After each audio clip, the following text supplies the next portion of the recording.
जो आत्मा से जुड़ा होता है उसे न सुखों से मोह होता है और न दुखों से डर। यह उपदेश आत्मज्ञान और आंतरिक शांति को प्राप्त करने के लाभ को बताता है। जो कर्म में अपने मन को समर्पित करता है वही परमात्मा के पास पहुंचता है। यह वचन बताता है कि कर्म में सच्चा समर्पण ही आत्मा को परमात्मा से जोड़ता है। व्यक्ति का कर्म और उसके गुण उसे उसकी दिशा तय करते हैं। यह हमें बताता है कि हम जो कर्म करते हैं और जिन गुणों का पालन करते हैं वही हमारी दिशा निर्धारित करते हैं। जो व्यक्ति दूसरों के लिए जीता है वह सच्चा योगी होता है। यह वचन हमें दूसरों के कल्याण के लिए जीने की प्रेरणा देता है। ये सभी उपदेश जीवन के विभिन्न पहलुओं को समझने में मदद करते हैं और हमें अपने कर्मों, विचारों और आत्मज्ञान के महत्व को समझाते हैं। यह उपदेश मानसिक संतुलन और समभाव बनाए रखने की बात करता है। जो लोग दूसरों की सहायता करते हैं वे ईश्वर के सच्चे भक्त होते हैं। यह हमें सेवा और मदद की महत्ता को समझाता है। तुम्हारी अच्छाई और बुराई के कर्मों के परिणाम तुम्हारे ही हाथ में हैं। यह वचन बताता है कि हम अपने कर्मों के परिणाम के स्वयं जिम्मेदार हैं। जो आदमी खुद को भगवान के प्रति समर्पित करता है उसके सारे दोष समाप्त हो जाते हैं। यह हमें भक्ति और समर्पण के महत्व को समझाता है। जो लोग संतुष्ट रहते हैं उनका जीवन सर्वथा सुखमय होता है। संतोष और आत्मसंतुष्टि का महत्व समझाता है। मनुष्य का वास्तविक दुश्मन उसका खुद का अज्ञानी मन है। यह वचन बताता है कि आत्मज्ञान की कमी ही हमारी समस्याओं का कारण है। मनुष्य वही बन जाता है जो वह सोचता है। यह उपदेश हमारे विचारों की शक्ति को बताता है और क्यों सकारात्मक सोच जरूरी है। जो व्यक्ति किसी भी परिस्थिति में न तो खुश होता है और न ही दुखी, वही सच्चा योगी है। यह वचन हमें मानसिक स्थिरता की ओर प्रेरित करता है।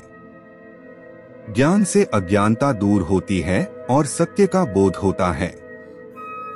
ज्ञान की महिमा को बताता है जो अज्ञानता और भ्रम को समाप्त करता है। जो मनुष्य अपने भीतर से संतुष्ट रहता है वही परमात्मा का प्रिय होता है। यह वचन आत्मसंतोष और आत्मनिर्भरता को प्रोत्साहित करता है। अपने कर्तव्य को निभाना ही सबसे बड़ा धर्म है। यह उपदेश बताता है कि कर्मों के प्रति जिम्मेदारी और कर्तव्य पालन सबसे महत्वपूर्ण है। जो व्यक्ति अपने मन को संयमित रखता है वह नश्वर संसार से परे जाकर शाश्वत सुख प्राप्त करता है। यह उपदेश मानसिक शांति और योग की शक्ति को बताता है। तुम्हारा काम सिर्फ कर्म करना है, फल की चिंता मत करो। इस वचन से हमें यह सीखने को मिलता है कि हमें केवल अपने कार्य पर ध्यान केंद्रित करना चाहिए, न कि उसके परिणाम पर। जो व्यक्ति अपने मन को नियंत्रित करता है वह हर स्थिति में शांत रहता है। यह उपदेश ध्यान और मानसिक शांति की महत्ता को बताता है। मनुष्य अपने ही मन से अपने मित्र या शत्रु दोनों बनाता है। यहाँ यह बताया गया है कि हमारा मन ही हमें सफलता या असफलता की दिशा में मार्गदर्शन करता है। परिवर्तन ही सृष्टि का नियम है। तुम उसे महसूस कर सकते हो परंतु पूरी तरह से समझ नहीं सकते। यह उपदेश बताता है कि परिवर्तन अनिवार्य है और हमें इसके साथ सामंजस्य बैठाना चाहिए। जब तक आत्मा का अवबोधन नहीं होता तब तक हर व्यक्ति कर्मों के अनुसार फल भुगतता है। इस वचन में कर्म और उनके परिणामों का महत्व बताया गया है। आत्मा न तो जन्मती है न मरती है। यहाँ यह बताया गया है कि आत्मा शाश्वत और अमर है, यह जन्म और मरण से परे है। ये उपदेश जीवन में शांति, उद्देश्य और सही मार्ग पर चलने के लिए मार्गदर्शन प्रदान करते हैं। यहाँ और कुछ अनमोल वचन, उत्तम उपदेश भगवद गीता से। जो व्यक्ति अपने क्रोध को जीतता है वही सच्चा विजयी है। यह उपदेश बताता है कि क्रोध पर विजय प्राप्त करने वाला व्यक्ति असली शांति और संतोष प्राप्त करता है। समभाव और संतुलन में ही सच्ची योग्यता है। यह हमें सिखाता है कि हर स्थिति में समान भाव बनाए रखना और संतुलित रहना आवश्यक है। जो अपने कर्मों को भगवान के समर्पण में करता है वह कभी भी अधूरा नहीं रहता। भगवान के प्रति समर्पण और विश्वास से जीवन में सच्ची सफलता मिलती है। हम जो सोचते हैं वही बन जाते हैं। यह उपदेश यह बताता है कि हमारे विचारों का हमारे जीवन पर गहरा प्रभाव पड़ता है, इसलिए सकारात्मक सोच जरूरी है। मनुष्य अपने कर्मों का फल भोगता है, इसलिए कर्मों में निष्कलंकता और ईमानदारी रखो। यह उपदेश हमें यह सिखाता है कि निष्कलंक कर्मों से ही सही परिणाम मिलते हैं। जो सत्य में स्थित रहता है वह हर परिस्थिति में शांति और सुखी रहता है। यह उपदेश सत्य के मार्ग पर चलने की महत्ता को बताता है, जो हमें आंतरिक शांति और सुख की प्राप्ति कराता है। जो व्यक्ति अपने हृदय में प्रेम और दया को बनाए रखता है वह भगवान का प्रिय होता है। भगवान के प्रति सच्ची भक्ति प्रेम और दया में समाहित है। ये उपदेश जीवन में संयम, सच्चाई और शांति की ओर मार्गदर्शन करते हैं। जैसे मनुष्य शरीर में केवल एक शरीर के रूप में रहता है, वैसे ही आत्मा सभी शरीरों में निवास करती है।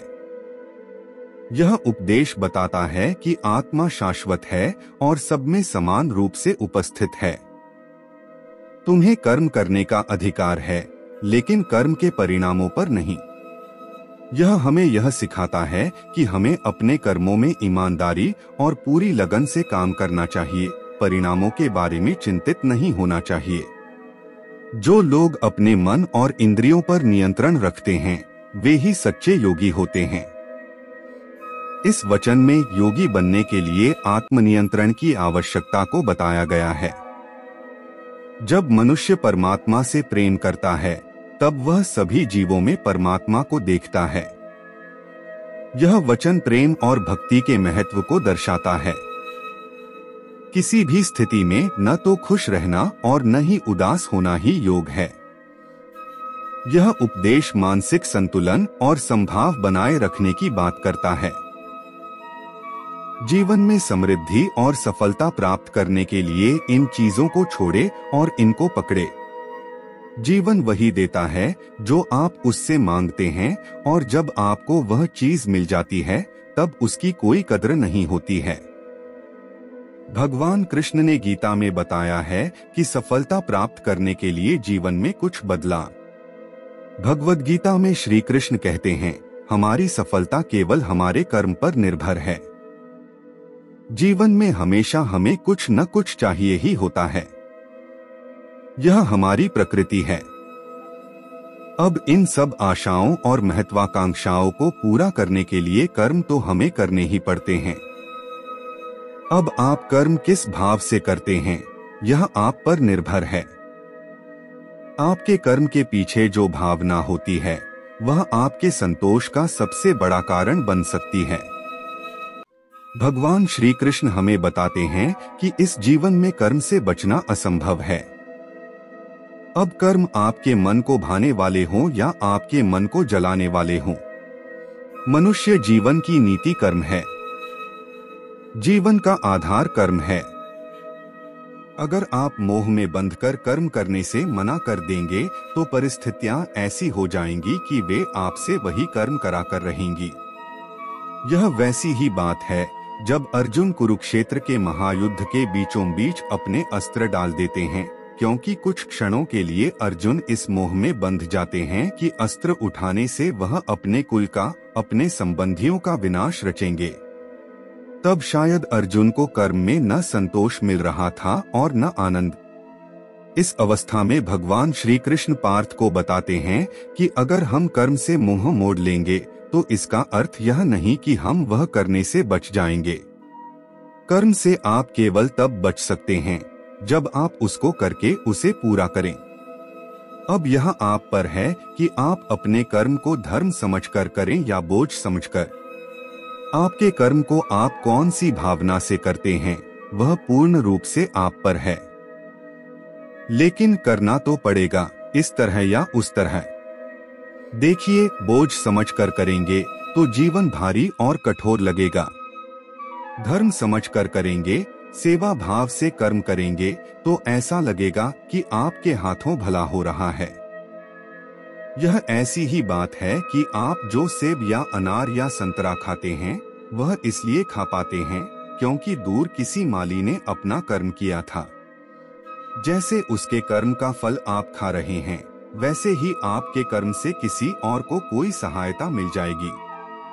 यह क्या होगा, कैसे होगा, यह जानना असंभव है। पर साधारण से साधारण मनुष्य भी अगर अपने मन में यह विश्वास बना ले कि उसके कर्म से किसी का भला हो रहा है, तब उस कर्म में धर्म और सेवा दोनों ही मिल जाते हैं। हम सब इस बात को किसी न किसी रूप में मानते ही हैं और करते भी हैं। जैसे जब हम ऐसी नौकरी करें जो हमें उतनी पसंद नहीं होती, लेकिन उस नौकरी से हमारा घर चल रहा हो या हमारा परिवार खुश रह रहा हो, तो हम हमारा मोह छोड़ देते हैं। इसी कर्म में धर्म का भाव मिलता है। भगवान श्री कृष्ण हमें समझाते हैं कि हम समाज में रहते हैं तो उसके प्रति हमारे कुछ उत्तरदायित्व और कुछ कर्तव्य होते हैं। जैसे अच्छा नागरिक होना, अपने माता पिता का ख्याल रखना, अपने बच्चों की अच्छी परवरिश करना, ये कर्म भी हैं और हमारा धर्म भी है। चलिए, अगर मन इस विचार से डगमगा उठा है कि आप यह सब कैसे करेंगे, तो ऐसे नकारात्मक विचार छोड़ दीजिए। इसकी जगह पर यह विश्वास रखिए कि अगर इस कर्म का उत्तरदायित्व भगवान ने दिया है, तो उसको करने की सामर्थ्य और धैर्य भी भगवान ने आपको दिया ही है। भगवद गीता में भगवान श्री कृष्ण कहते हैं, मन का बेचैन होना उसका स्वभाव है।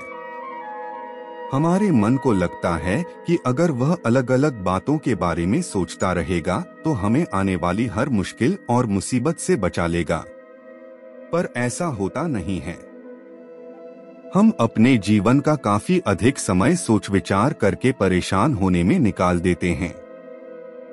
भगवान श्री कृष्ण कहते हैं कि मन का यह स्वभाव बदलना मुश्किल जरूर है, असंभव नहीं। अच्छा, अब आप एक बात बताइए, क्या आप कौए को कह सकते हैं कि वो काम व काम की आवाज ना करे? या फिर क्या आप किसी मेंढक को कह सकते हैं कि वह पानी देखते ही ऊंची छलांग ना मारे? हमारे मन का भी कुछ ऐसा ही है। जीवन में कुछ भी होता है, अच्छा या बुरा, हमारा मन उस पर काम व काम करने लगता है। काम व काम से मेरा मतलब है चिंता करना, व्याकुल होना। कोई बुरी बात होती भी नहीं है और मन परेशानी की ऊंची ऊंची लपटें लेने लगता है। कभी कभी तो मुझे ऐसा लगता है कि हम में से कई लोग सिर्फ परेशान होने के लिए जीते हैं।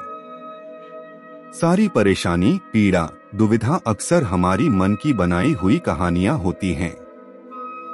भगवान श्री कृष्ण हमें हमारे मन को शांत और स्थिर करने के लिए 2 उपाय देते हैं। पहला, ध्यान लगाना या मेडिटेट करना। दूसरा, वैराग्य भाव सीखना। अब ध्यान या मेडिटेशन शब्द सुनते ही आप में से कई लोग कहेंगे कि आप आंख बंद कर सांसें अंदर बाहर नहीं ले सकते। यहाँ हम सब गलती कर बैठते हैं। मेडिटेशन या ध्यान का मतलब सिर्फ आंख बंद कर बैठना नहीं होता। मेडिटेशन का मतलब होता है अपना पूरा ध्यान किसी चीज पर लगाना और उसे हटने नहीं देना। अगर आप रोटी बना रहे हैं तो सिर्फ उस बात पर ध्यान दीजिए।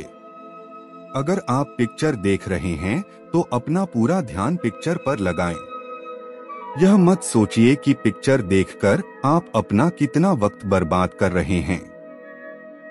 जब आप जीवन के हर छोटे बड़े काम को पूरे ध्यान से करते हैं तो आपका जीवन ही एक मेडिटेशन बन जाता है। ऐसे जीवन में शांति, स्थिरता, साहस और सफलता का होना अनिवार्य है। वैराग्य भाव दूसरा उपाय। वैराग्य का अर्थ यह नहीं कि आप सब कुछ छोड़कर जंगल में जाकर बैठ जाएं। वैराग्य का सच्चा अर्थ है कि आप जो काम कर रहे हैं उसका क्या नतीजा या रिजल्ट निकलेगा उसकी चिंता ना करें। जैसे अगर आपने कोई इंटरव्यू दिया, आप यह कर सकते हैं कि पूरे मन से तैयारी करें और अपना बेस्ट देकर आ जाएं। वह नौकरी मिलना या ना मिलना आपके हाथ में नहीं है। इस नतीजे के पीछे अलग अलग चीजें हैं जो आपके बिल्कुल कंट्रोल में नहीं। तो जिस चीज के बारे में आप कुछ कर नहीं सकते उसके बारे में चिंता भी ना करें। यही वैराग्य का सच्चा मतलब होता है। और यही है भगवान श्री कृष्ण का दूसरा उपाय मन को चिंता की लपटों से बचाने का। याद रखिए, आप पूरे के पूरे इंसान हैं। समझदारी, संयम और कुशलता से भरे इंसान। आपका मन जब भी कौए की तरह अलग अलग बातों पर आपको परेशान करने लगे, तब अपने मन को भी प्यार से समझाइए और शांत कर लीजिए। बस अपने ऊपर विश्वास रखिए कि आप कभी अपना बुरा नहीं होने देंगे। रामायण और महाभारत के जिन योद्धाओं को मारने को हम छल की संज्ञा देते हैं, उनको देखने पर लगता है कि उनकी मृत्यु केवल उसी तरीके से संभव थे जिससे की हुई। जहां भी आपको छल नजर आता है वह आपद्धर्म है। विशेषकर महाभारत की बात करें तो उसका तो कोई चरित्र सामान्य नहीं है। पांडव, कौरव, भीष्म, द्रोण, कर्ण, द्रौपदी आदि चरित्र असामान्य हैं। तो इन असामान्य चरित्रों के बीच हुआ युद्ध सामान्य कैसे हो सकता है? इस असामान्य युद्ध में जिन भी चरित्रों को मारा गया वह ऐसे ही मर सकते थे। भीष्म इच्छामृत्यु के वरदान से सुरक्षित थे।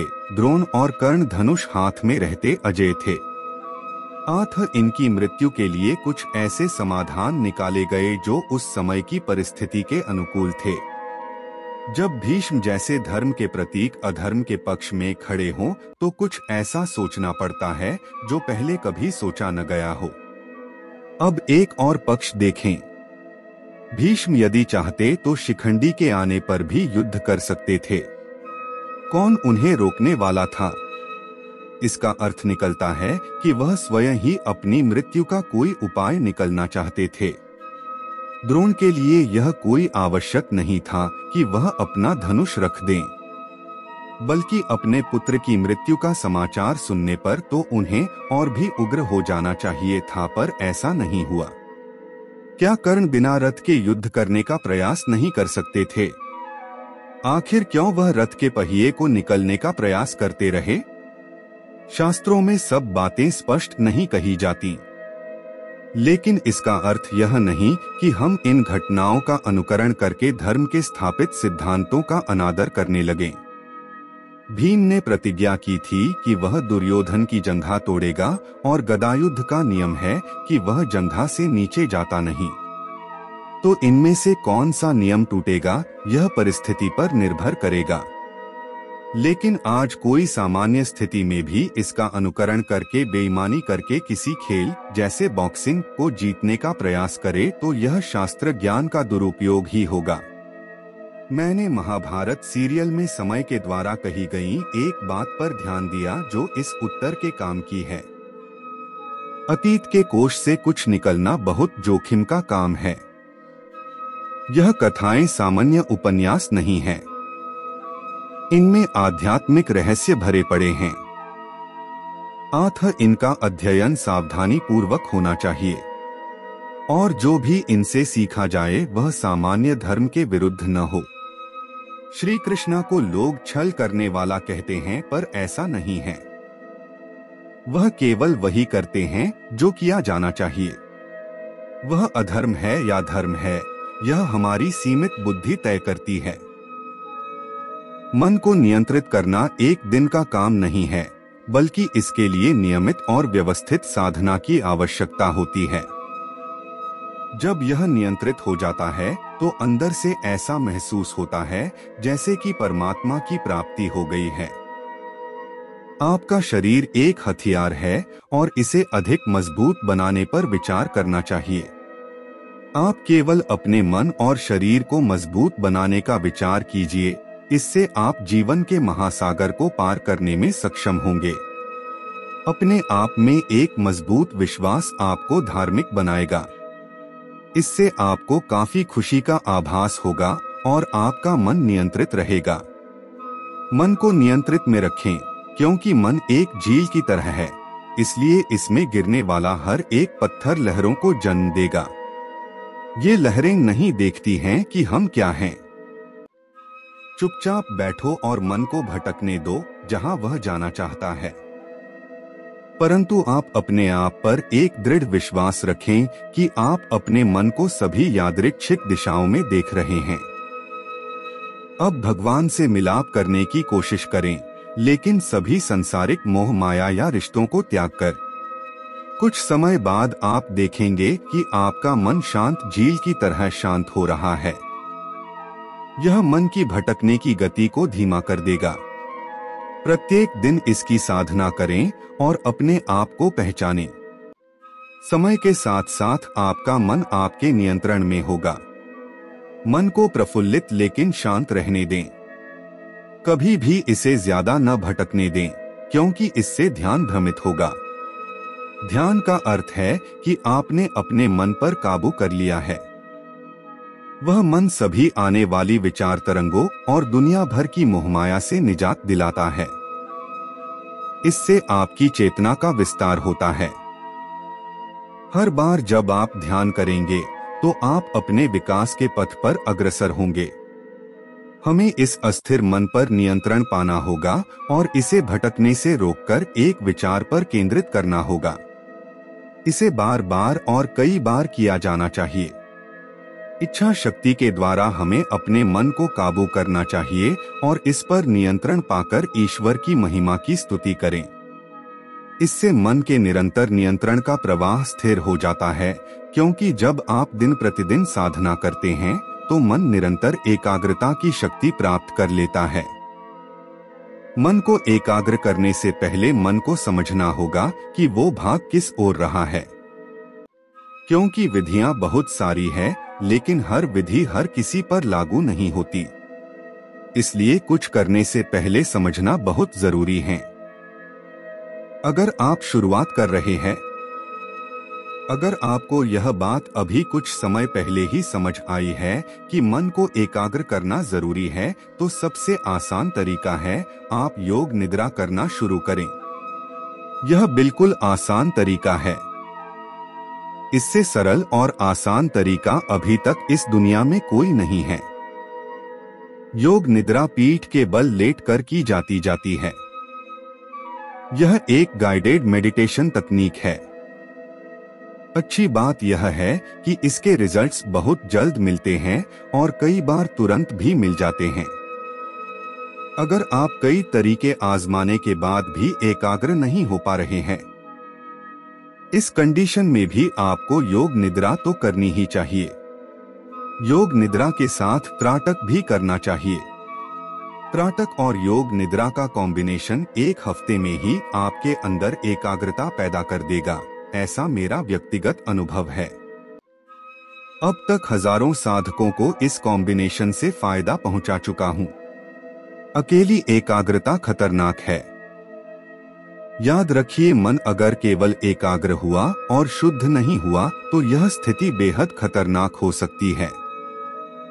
किसी भी अपराधी का मन अद्भुत तरीके से एकाग्र होता है, लेकिन शुद्ध नहीं होता।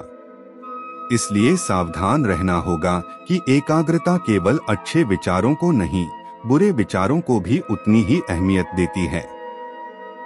मन को शुद्ध रखने की कुछ आसान तरीके।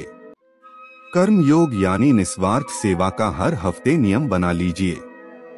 अच्छे लोगों की संगति में सप्ताह में एक बार अवश्य बैठिए। मन में अधिक बुरे विचार उठ रहे हो तो अपने गुरु को अवगत अवश्य करवाएं। पक्षियों को दाना डालें और गाय को चारा। कोई भूखा दिखे तो कुछ भी खिलाकर उसे तृप्त करे। रोजाना नंगे पांव हरी घास या मिट्टी पर चले। रोजाना साधना का नियम।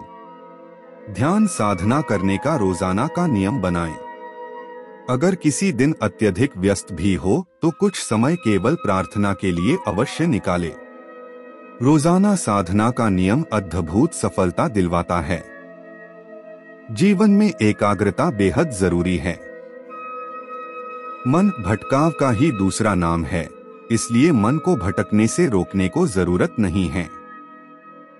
हमें यह जानने की जरूरत है कि मन होता क्या है। अगर हमने जान लिया कि मन क्या है तो यह स्वतः शांत हो जाता है। इसके लिए विचारों को रोकने की जरूरत होती है और विचारों को रोकने के लिए उसे दूर से देखने की कोशिश करें कि ये मैं हूं और यह विचार है जो मेरे मन में चल रहा है। अर्थात मैं विचारों से अलग उसे देखने वाला हूं। तो समझ आ जाता है कि मैं विचार नहीं हूं। फिर मन शांत हो जाता है, एक साक्षी भाव पैदा हो जाता है। जहां साक्षी भाव पैदा हुआ वहां फिर ना मन होगा ना ही विचार। विचार और मन एक ही सिक्के के दो पहलू हैं, दोनों साथ ही होंगे हमेशा। मन को भटकाव से रोकने के लिए इसे खत्म ना करें, क्योंकि दुनियादारी निभाने के लिए मन का होना आवश्यक है। हाँ, इसे हम सही दिशा जरूर दे सकते हैं।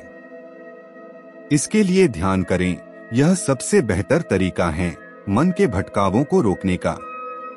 या मन को कोई लक्ष्य दें कि इतने समय तक यह काम होना चाहिए, उससे मन उस काम में लग जाता है।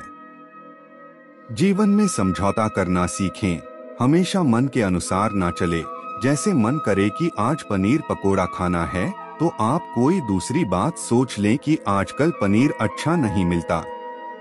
इस प्रकार अपनी आदतों को भी नियंत्रित किया जा सकता है। मन धीरे धीरे किसी चीज को समझता है, उसे प्यार से समझाएं, उससे लड़े नहीं। योग, व्यायाम, कसरत से भी मन शांत होता है। अपने किसी विशेष शौक को पूरा करने में मन को लगा दें, क्योंकि मन खाली नहीं रह सकता, इसलिए इसे सार्थक कार्यों में लगा दें। सुबह का ध्यान मन को नियंत्रित करने का सबसे उत्तम तरीका है। कहते हैं खाली काम शैतान का घर होता है, आखिर इसे खाली ना रहने दें। कुछ अच्छा करें, लिखें, पढ़ें, सुने, देखें, इससे धीरे धीरे मन की समझ बढ़ती है। इसमें सबसे बड़ी शक्ति जो हमारे मन को नियंत्रित करती है वो है हमारी संकल्प शक्ति। अपने मन को संकल्प पूर्वक किसी काम में लगाओ, जिससे उसे आदत हो जाए धीरे धीरे उस काम को करने की। जैसे आज मुझे 8 घंटे पढ़ाई करनी ही है, फिर बैठें, शुरू में मन नहीं लगेगा लेकिन फिर मन लगने लगेगा, क्योंकि पुराने संस्कार इतनी जल्दी नहीं मिटते हैं।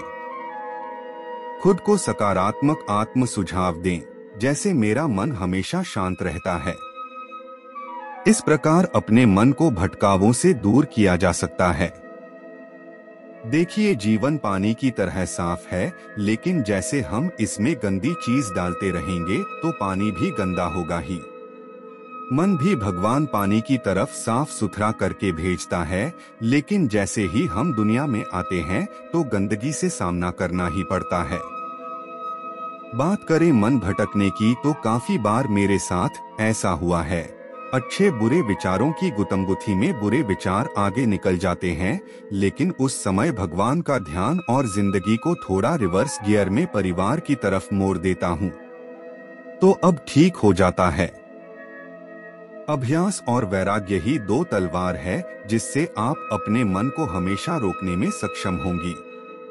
अभ्यास करें कि आपका मन कुछ और न सोचे, आपका जो लक्ष्य है केवल उसके प्रति ही सचेत रहे और कर्म करते रहें, या फिर अपने मन को सच्चिदानंद परब्रह्म श्री कृष्ण में स्थिर करके या फिर अपने इष्ट में स्थापित करके नियत कर्म करते जाएं।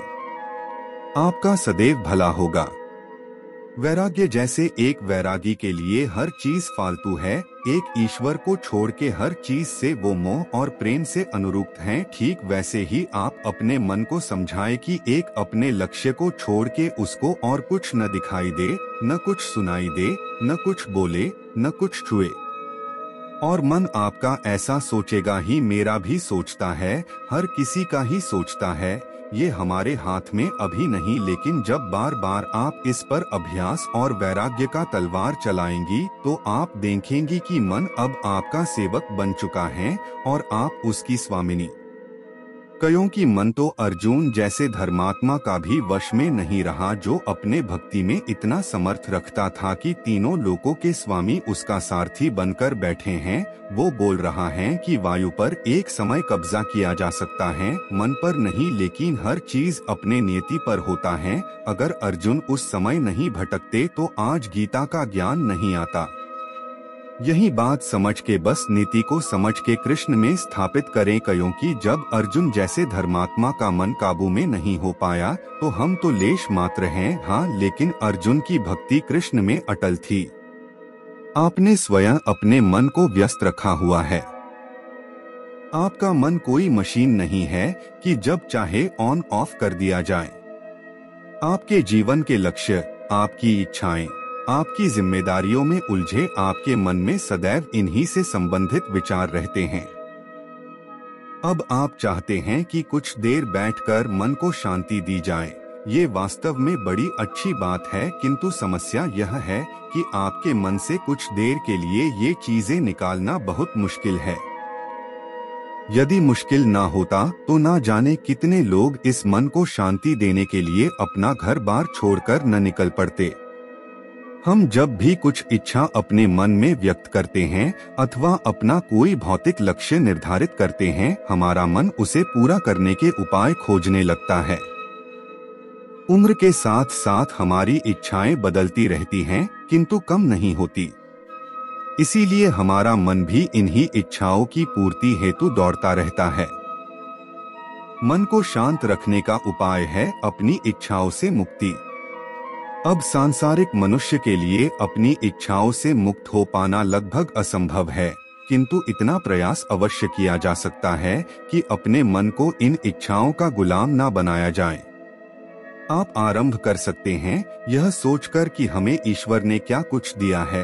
अपनी किसी प्रिय वस्तु अथवा व्यक्ति के बारे में सोचिए और सोचिए कि अगर वह आपके पास ना होती तो कैसा होता।